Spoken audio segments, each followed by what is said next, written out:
Berikut kami akan sampaikan beberapa slide terkait dengan insiden kecelakaan kereta api di Bekasi. Pada tanggal 27 April 2026 pukul 20.52 waktu Indonesia Barat, terjadi insiden kecelakaan kereta api di emplasemen stasiun Bekasi Timur yang melibatkan kereta api komuter lain Jakarta Cikarang dan kereta api Argo Bromo Anggrek. Kejadian ini mengakibatkan 124 korban, termasuk 16 korban yang meninggal dunia, 5 korban yang masih dirawat, dan 103 korban yang sudah kembali ke rumah masing-masing. Lanjut. Berikut kami tayangkan video ilustrasi terjadinya kecelakaan di stasiun Bekasi Timur.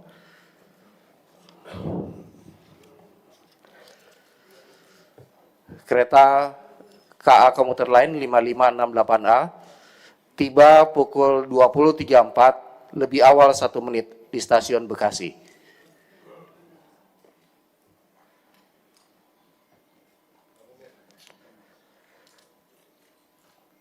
Kereta 116B Sawunggali tiba di Bekasi 20.35, terlambat 5 menit dari jadwal. Kereta api Sawunggali berhenti di stasiun Bekasi untuk menaikkan penumpang.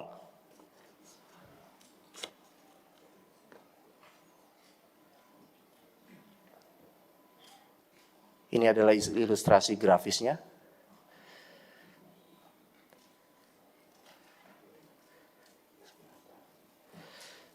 Sawunggali diberangkatkan 20.37 dari stasiun Bekasi. Sawunggali melintas stasiun Bekasi Timur pukul 20.39.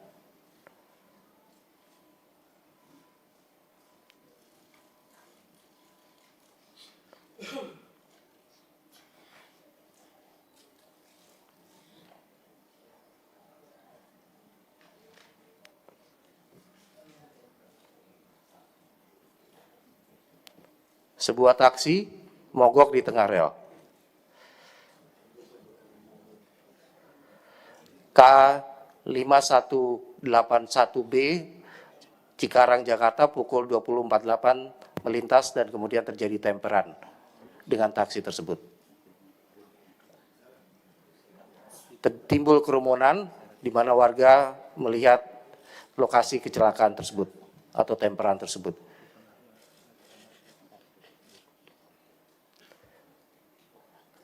KA5568A sudah terlambat 8 menit, diberangkatkan 20.45.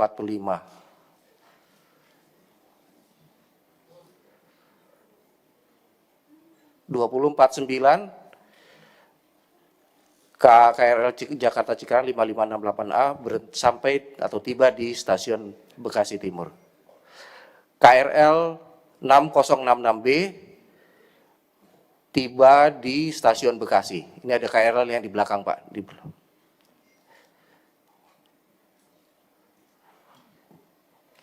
Ini adalah KRL 5568A, tiba 20.49 di stasiun Bekasi Timur, sudah terlambat 9 menit.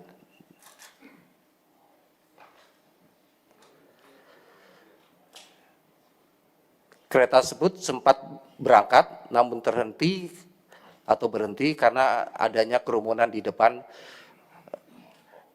untuk melihat kejadian temperan tersebut. Selanjutnya, kereta api Argo Bromo melintasi stasiun Bekasi pukul 20.51 lebih awal 3 menit dari jadwal dengan kecepatan 108 km per jam.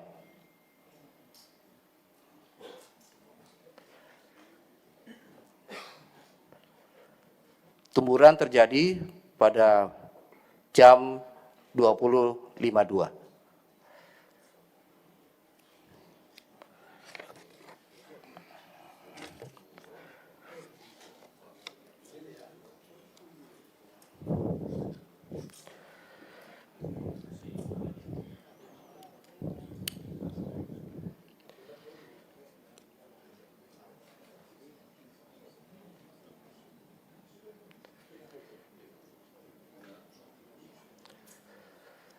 Selanjutnya,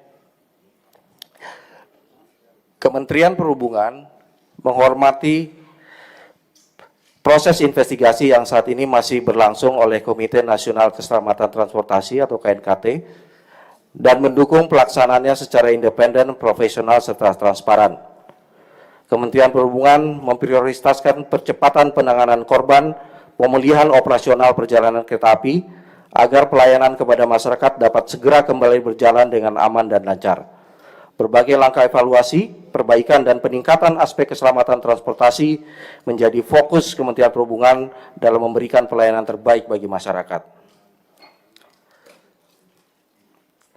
Keselamatan perlintasan sebidang menjadi perhatian serius pemerintah.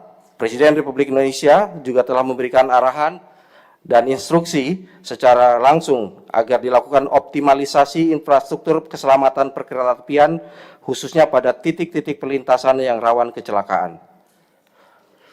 Secara regulasi, pemerintah telah memiliki dasar hukum yang jelas, diantaranya adalah Undang-Undang Nomor 23 Tahun 2007, Peraturan Pemerintah Nomor 56 Tahun 2009, dan Peraturan Menteri Nomor 94 Tahun 2018.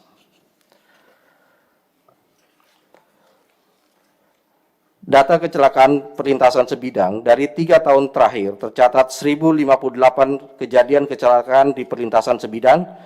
Namun demikian, apabila dibandingkan tahun sebelumnya, pada tahun 2025 dan 2026 terlihat adanya tren penurunan jumlah kecelakaan. Jumlah kejadian menurun dari 337 kejadian pada tahun 2024 menjadi 291 kejadian pada tahun 2025 dan 102 kejadian hingga 1 Mei 2026. Ini menunjukkan bahwa berbagai langkah peningkatan keselamatan mulai memberikan dampak positif, meskipun upaya perbaikan masih harus terus diperkuat. Mayoritas kecelakaan terjadi pada perlintasan yang tidak terjaga, dengan proporsi mencapai sekitar 80%, terdiri dari sepeda motor sebesar 55%, mobil sebesar 45%. Dalam penyelenggaraan perkeretaapian, keselamatan dibangun setidaknya melalui 4 aspek utama. Aspek sarana yaitu pemeriksaan dan perawatan berkala agar seluruh kereta layak secara teknis dan operasional. Aspek prasarana meliputi jalur, jembatan, terowongan, hingga fasilitas operasi seperti persinyalan, telekomunikasi, dan instalasi listrik. Aspek sumber daya manusia memastikan seluruh petugas memiliki kompetensi, sertifikasi yang masih berlaku, serta kepatuhan terhadap regulasi, SOP, dan termasuk kepatuhan terhadap grafik perjalanan kereta atau GPK sesuai PP nomor 61 tahun 2016. Faktor luar seperti mitigasi terhadap cuaca ekstrim, bencana alam, dan penanganan